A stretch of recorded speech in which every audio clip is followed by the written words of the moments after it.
مبارک دې میاشتې اخیره جمعه ده او د هغې هم موږ سره یو څو ساعتونه لږ شانتې وخت پاته دی. یاد وساتئ ایمانداری د دې میاشتې پر راتګ باندې انتهایی زیات خوشحالیږي. هغه خلق چې ایمان کمزوری وي، ایمانی جذبه یې نه وي، قوت یې نه وي، نو هغه ورځې شماري د دې میاشتې. څه خلق خو داسې وي نعوذ بالله من ذلک چې دا میاشت ورپاره بوج وګرځېږي. خو یاد وساتئ دا هغه میاشت دی، دا هغه عزتونو محبتونو والا میاشت دی چې ګورئ الحمدلله هر جماعت کې په کثیر تعداد سره مسلمان موجود وي. دا خلق نشي بدل، خلق هغه وي. جماعتونه هم نشي بدل، جماعتو امامان هم نشي بدل. فرق څه دی؟ فرق دا دی چې داسې یوه میاشت تشریف راوړي چې هغې سره الله رب کریم زړونه هم بدل وګرځوي. هغه خلق چې په دروبین باندې به نه وینې په کل کال کې جماعت ته نه راځي، خو چې کله رمضان شریف مبارکه میاشت شروع شي نو په شوق سره جماعت ته راځي. نو ما عزتمندو قدر یې وکئ، قدر یې وکئ. نبی علیه الصلاۃ والسلام د جبریل په دعا باندې آمین کړی دی. آمین فرمایلی دی چې څوک چاته دا میاشت میلو شي او دی ځان پکې اونه بخي وی دا سړی دی هلاک شي. اوس ما عزتمندو مونږ د په خپل ځان باندې غور وکړو چې آیا زه په دې میاشتې کې بخلی شوی یم که نه. هغې هم علامات شته دي. که چېرته تا ته نیکي خوند درکوي او تا ورځ په ورځ عباداتو کې شوق زیاتیږي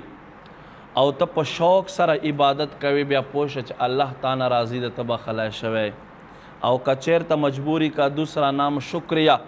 په مجبورۍ سره عبادتونه کوي، بیا پوه شه چې ټوله میاشت په غفلت کې تیره شوې ده.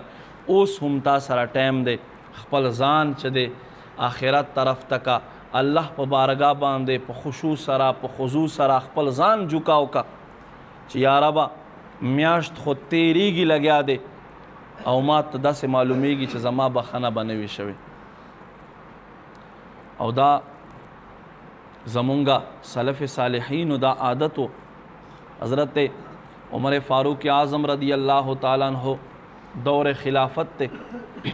د امیر المؤمنین دے. څه خلق راغه د اختر په ورځې باندې چې د مسلمانو بادشاه سره میلاو شو، دروازه یې وټکوله، دی راووتو، دی کور کې په جړا باندې ناستو، سترګو کې اوښکې وې. و یا امیر المؤمنین دا څه حالات دي، دا څه کیفیت دی؟ نن خو د خوشحالیو ورځ دی، اختر ورځ دی او ستاسو په سترګو کې اوښکې دي. امیر المؤمنین حضرت سیدنا فاروق اعظم رضی اللہ تعالیٰ عنہ ورته فرمائی هذا یوم العید و هذا یوم الوعید. ہاں دا نن ورځ د اختر هم دی، د خوشحالو هم دی، خدا د غم هم دی، د پریشانیو هم دی. وی دا څنګه یا امیر المؤمنین؟ وی دا داسې چې الله رب کریم مونږ ته یوه میاشت راکړې وه عبادت دپاره، ریاضت دپاره، الله راضي کولو دپاره، خپل ځان بخلو دپاره. اوس که چا مونږ په دې میاشتې کې عبادت وکړو، الله یې راضي کړو، الله بندګي یې وکړه، الله له هغوی نه راضي شو، ویې بخل، یقینا بیا هغوی خلکو دپاره دا نن ورځ چې دی دا د عید د اختر ورځ دی. او فرمایي چې چا رب راضي نه کړو، عبادت چې څنګه حق و هغه ادا نه شو، ځان یې ونه بخلو، نو یقینا دغه سړي دپاره بیا دا چې دی دا د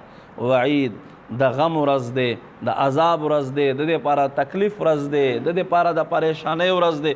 نو زه امیر المؤمنین عمر فاروق ته ما ته پته نشته چې زما روجې به الله قبول کړي وي که نه، الله به ما ته بخښنه کړې وي که نه، الله به ما نه راضي شوی وي که نه، ما ته پته نشته دی. نو دې لجاته زه په خپل حال باندې جاړم. زمونږ مسلمان 25 نه بعده زمونږه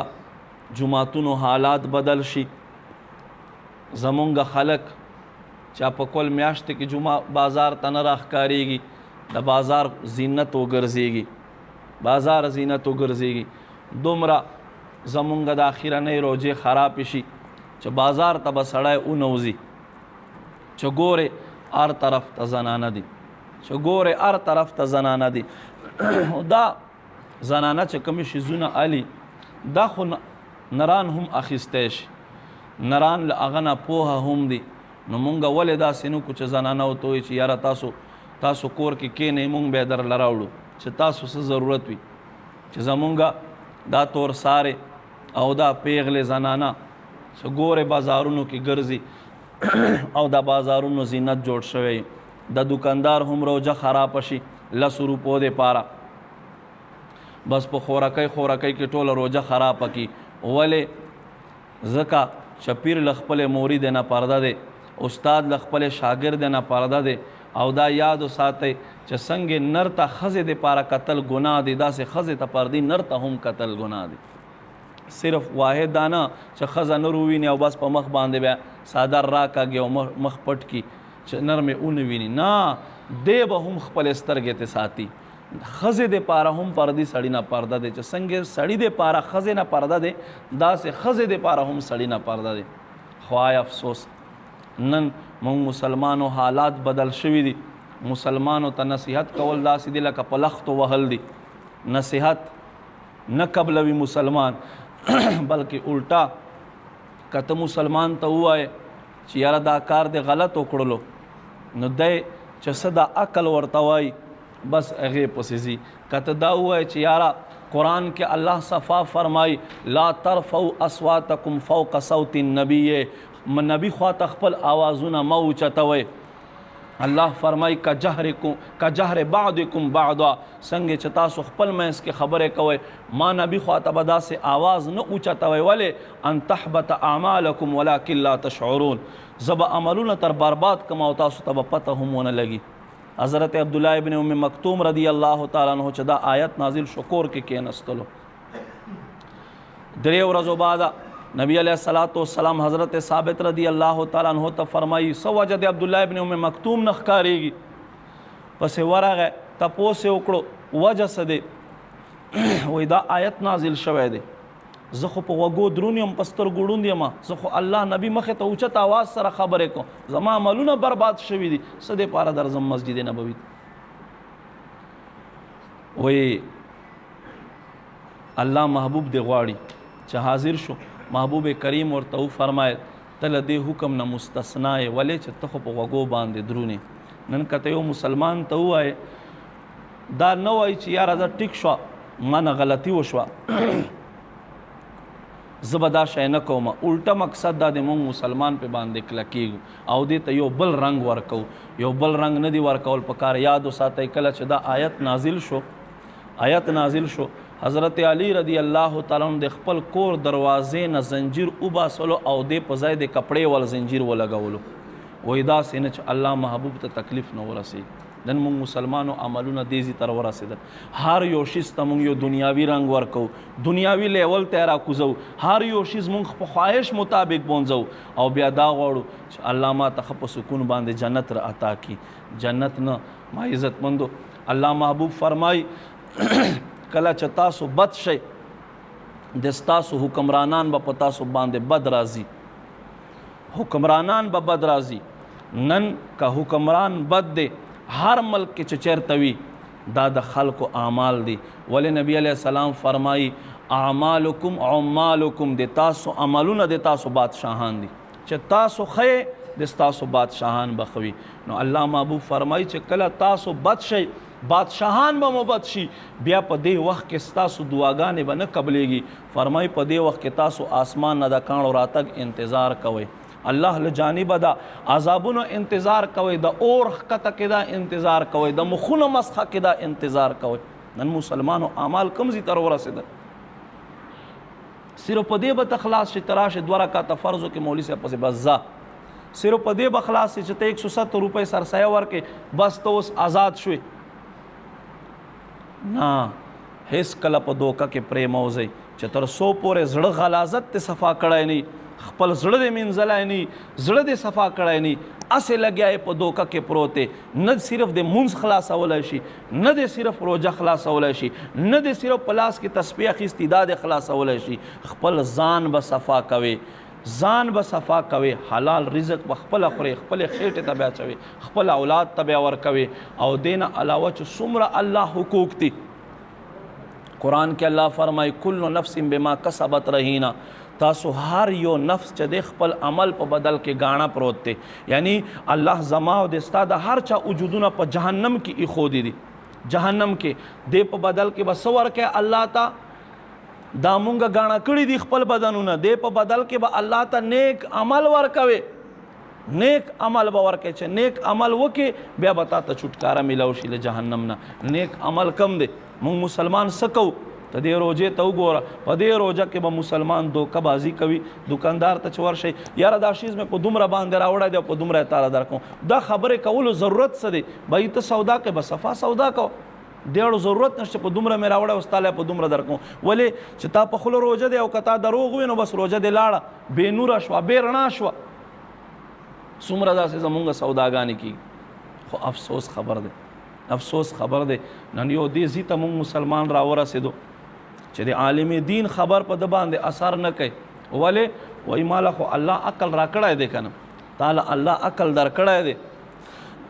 عقل درکړی دی خو زمونږ شریعت حکم دا دی چې چېرته عقل وي هلته عقل او چېرته عقل نه وي هلته به بیا سترګې پټوي ولې ته وګوره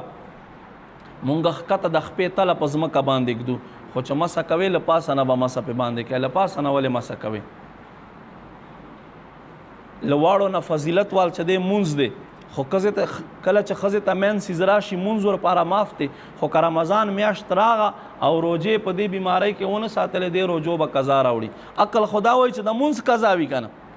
ولې چې مونځ پې غوره دی له روجو نه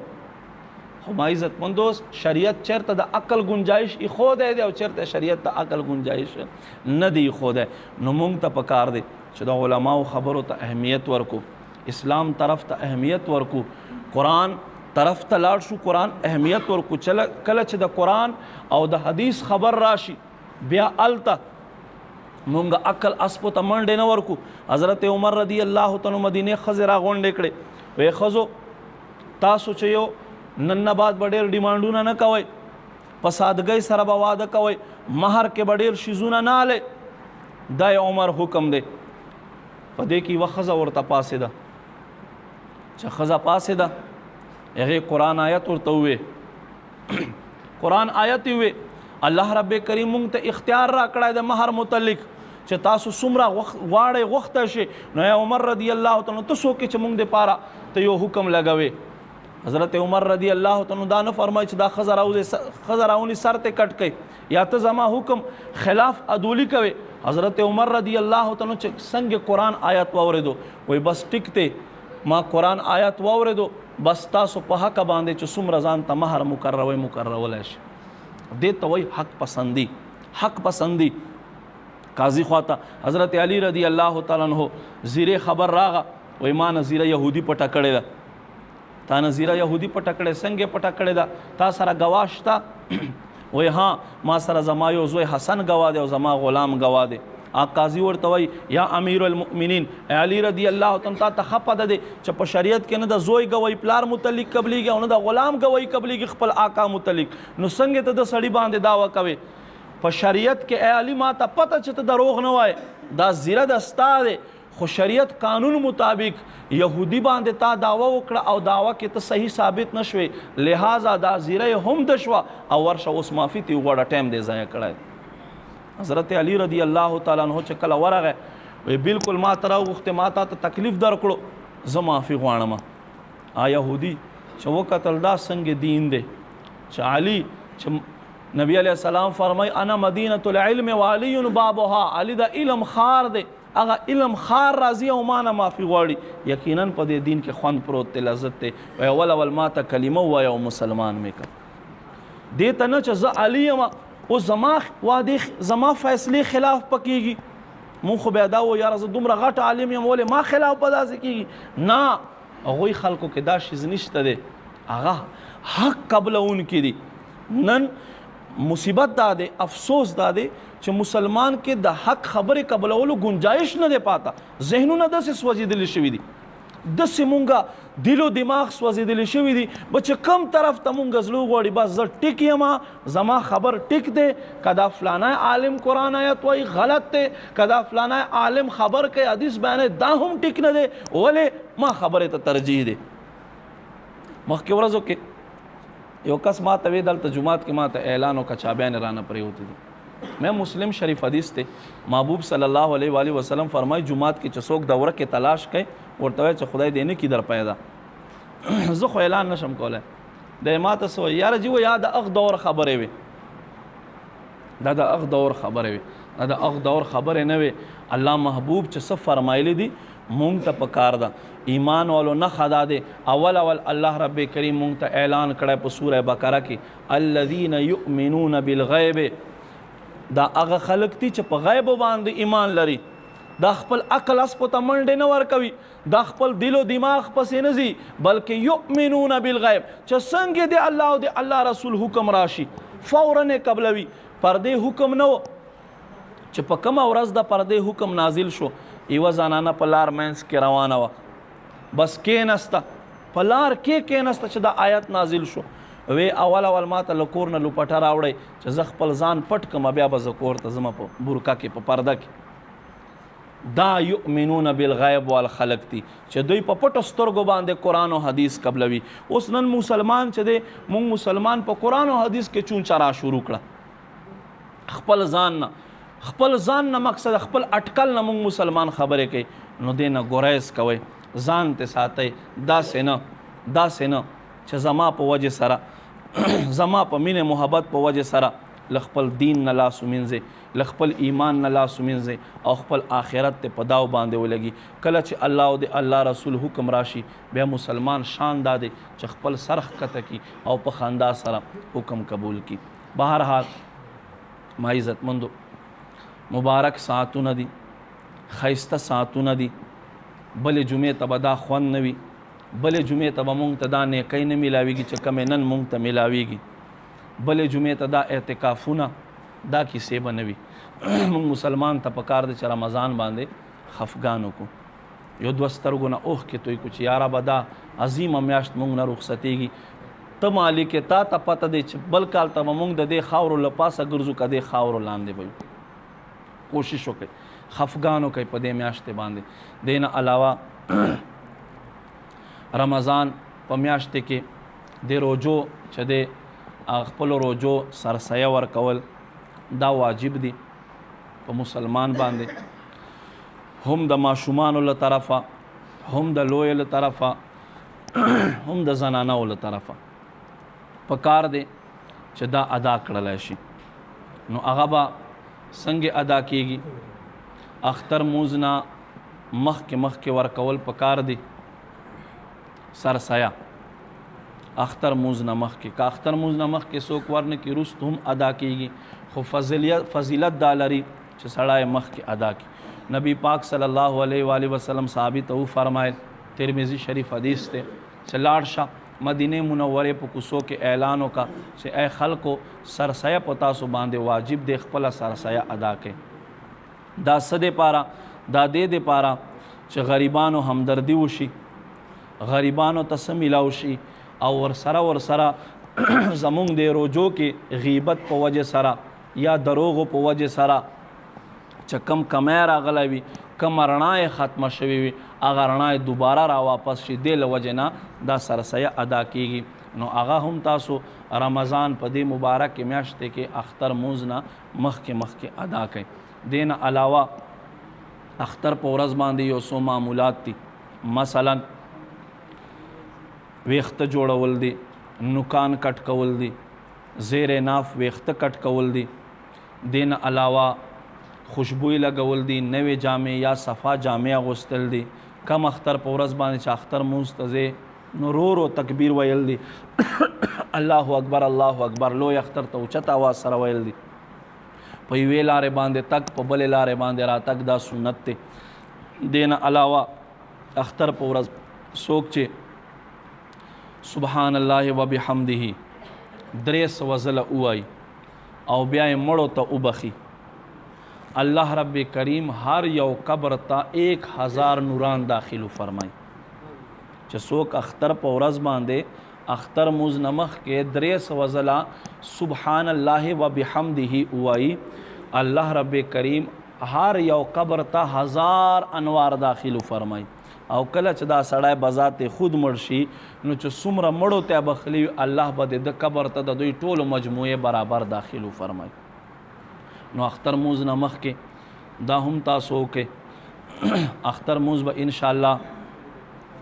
زمونږ په دې فیضان مدینه مسجد کې 8:30 بجے 8:30 بجے ادا کیږي. کوشش وکړئ فکس 8:30 بجے ځان راورسوئ. اختر په ورځ باندې اشراق او چاشت نفل چې دي دا اختر موز نه مخکې نه په کور کې کولای شي نه په جمعات کې کولای شي. اختر موز نه بعد هم په جمعات کې نشي کولای. چې اختر منځو کې او کور ته لاړ شي بیا به کور کې اشراق او چاشت نفل کوي. دا مسله زده کړئ. اشراق او چاشت نفل اختر په ورځ باندې اختر موز نه وروستو اختر موز نه مخکې او اختر موز نه بعد دا په جمعات کې نشي کولای. په کور کې اختر موز نه مخکې نشي کولای. چې اختر منځو کې بیا بعد کې کیا یو دا هم سنت عمل دی. الله محبوب صلی الله علیه و آله وسلم بچ عید الفطر د کم اختر په ورځ باندې جمعات تتلو عیدګاه ته نو اول 3 یا 15 یا 9 عدد کجوره دا خوړل سنت دي. کدا نوی مطلقاً خوږ شیز خوړل سنت دي چې سړی اخري. لوی اختر په ورځ باندې اختر موز نه بعد خوراک سنت دی. کم اختر په ورځ باندې اختر موز نه مخکې خوراک کول سنت دی. ښه کار دا دی چې سړی قبرستان ته هم لاړ شي، مور او پلار ته ودرېږي، خپلو خپلوانو ته دعا وکړي، لږ تلاوت ورته وکړي چې هغوی ته هم څه فایده ورسیږي. الله رب کریم دې مونږ ته عمل توفیق نصیب کی. آمین بجاه نبی الامین صلی الله علیه و آله وسلم. یا رب کریم پروردگار عالم اے مولا ته زمونږ دا په خپل دربار باندې قبول کې. اے مولا